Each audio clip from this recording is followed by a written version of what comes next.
Hello mga kapatid. Pag-usapan po natin to si Robin Padilla. Hey, Mr. Robin Padilla.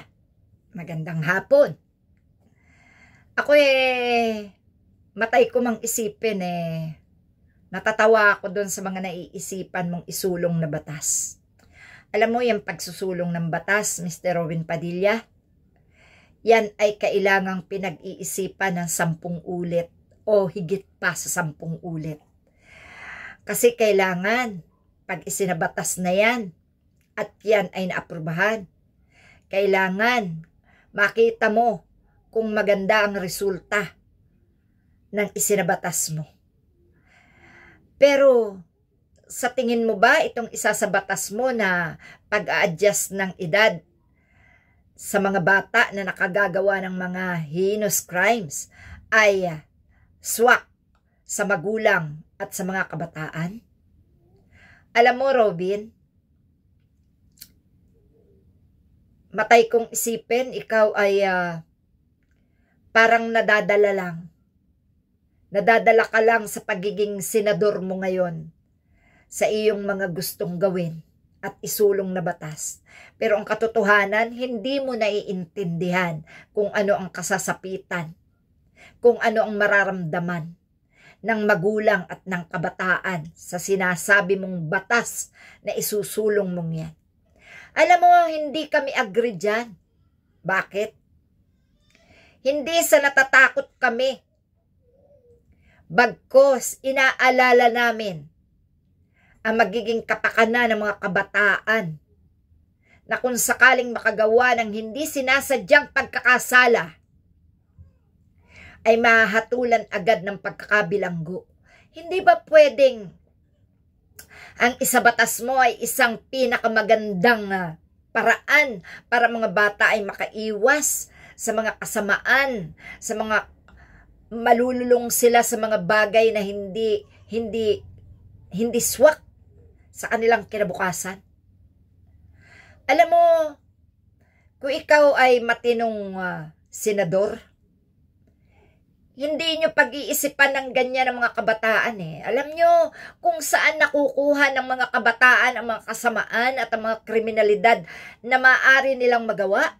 Yan ay minamana o tinutularan sa mga katulad nyo na walang alam kung hindi mang-api ng kapwa, magyabang, magpakasiga-siga, no? Hindi kayo dapat nakikitahan ng mga kabataan ng ganyan. Ikaw lang sa pelikula mo yung pagiging sanggano mo, yung pagiging bulastog mo, kahit sa pagganap mo lang ginagaya di lalo na sa tunay na buhay kapag nakikita nila yung mga ganyang klase. Tingnan mo si Sara Duterte. Yung mga pagmumura ni Sara Duterte at saka ng tatay niya, yung mga pagbabanta, yung mga pagsisiga-siga, yung mga panununtok niya sa mga opisyales na nakabababa sa kanya. Alam mo yan yung ginagaya ng mga kabataan. Pagkatapos kayo magsusulong ng batas para ang mga kabataan mahatulan agad ng pagkakabilanggo sa edad na 10 taon.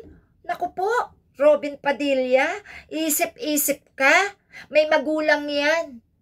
At may mga dahilan kung bit sila nagkakaganyan. Ang isulong mong batas, yung makakaganda sa buhay ng kabataan.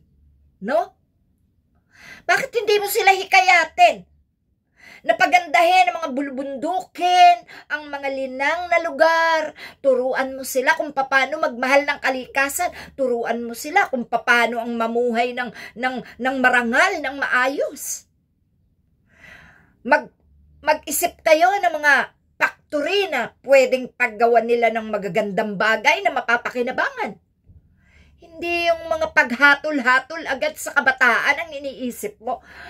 Hindi sila makakaisip ng masama kung hindi sila nakakakita ng kasamaan na nanggagaling mismo sa mga katulad nyong matatanda. No? Yan ang maling-mali sa inyo Magsasabatas kayo, hindi nyo pinag-aaralang mabuti. Hindi nyo iniisip kung ano ang kahihinatnan, Yan ang napakasamang gawain ng mga umuupo sa gobyerno. Yung trabaho nyo na hindi dapat gagayahin ng kabataan, ipinakikita nyo. No? Yung katangahan nyo nga, ginaya na ng mga DDS. Yung kabubuhan nyo, ginaya na ng mga DDS. Yung mga katwiran yung baluktot, ginaya na nila. Yung mga pagsisiga-siga nyo, yung mga kayabangan nyo, yung pagsasabatas nyo ng mga walang kakwenta-kwenta. Diba? O naman, Robin, aral-aral naman ng konti. Para naman yung iyong maiiwang maipamamana maganda-ganda. Na maiisip na, uy, si Mr. Robin Padilla ang nagsulong ng batas na yan. Ang mga kabataan ay turuan ng maayos, ng mga gawain, maaga pa lang, matuto na sila tumayo sa sariling paa. Hindi yung kriminalidad agad ang naiisip mo sa kabataan. Bit kayo, pinag-iinitan yung mga kabataan, ha? Bakit kayo? Dapat kayo hinahatulan No? Dapat kayo ang hinahatulan. Dahil hindi tama ang inyong mga pinagagawa. Si Bato de la Rosa, bitay. Ikaw naman, gusto mo, 10 taon mahatulan na. Kanong klase kayo? Wala kayong kakwenta-kwenta talaga. Walang mamamana ang mga kabataan na magandang legacy mula sa inyo. Sa inyong mga pag-upo. Sa mga pag-upo nyo na hindi sinasadya at hindi inaasahan ng taong bayan na ganyan pala ang takbo ng mga utak nyo. Naku, Robin, mag-isip ka. Mga bata yang iyong pinag-iisipan ng hindi maganda. Hindi tama ang iniisip mo. Dahil sila ay may magulang, sila ay dapat lalaking marangal, sila ay dapat lumaki na mayroong magandang prinsipyo sa buhay.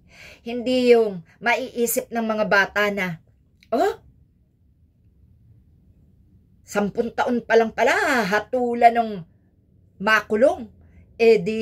Sige nga, try natin kung kaya kami pagtanggol na magulang namin. Nako, Robin, wag sana sa relatives mo tumama yung iyong mga iisip na yan, Malay mo, isa sa minamahal mo sa buhay, 10 taon makapatay ng hindi sinasadya, makapatay ng ipinagtatanggol lang ang sarili. Pagkatapos ipinagdiinan na siya talaga ay pumatay. Ano magagawa mo kung naisulong mo ang batas na ganyan? May paglalaban mo pa ba? Ha? Tigil ka. Sige po, salamat. Yan lang po at ako'y nayayamot dito kay Robin Padilla. Hindi mag-isip ng tama. Matanda na Puro kahunghangan pa ang nalalaman. Nako, sayang.